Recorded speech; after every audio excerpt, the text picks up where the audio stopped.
మహిళా reservation bill అనేటటువంటిది ఇప్పటిదాకా పెట్టాలనుకుంటోంది 33% చట్టసభలలో, శాసనసభలు, శాసన మండలి, అట్లాగే లోక్సభ, రాజ్యసభ. అదే కాదు, క్యాబినెట్లో కూడా 33% ఉండాలని బిల్లులో పెట్టాలేమో.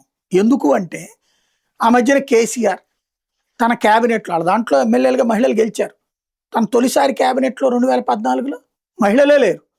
2018లో మరోసారి ఎన్నికైనప్పుడు కూడా మొదట లేక ఆ తర్వాత తీసుకొచ్చి ఓ ఇద్దరు ముగ్గురు సబితా ఇంద్రారెడ్డి ఇట్లాంటి వాళ్ళకి ఇచ్చారు.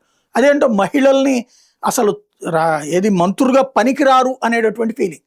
దాన్ని పదే పదే విమర్శించినటువంటి రేవంత్ రెడ్డి ఎంతమంది మహిళలకు ఇచ్చారు? 33% ఇచ్చారా? నథింగ్. ఇచ్చారు కొంతమందికి, ఆయన కూడా అయిపోయింది. కొండా సురేఖ, లేకపోతే సీతక్క, ఇట్లాంటి వాళ్ళకి. కర్ణాటక కాంగ్రెస్ పార్టీ ప్రభుత్వం అయితే మరీ దారుణం.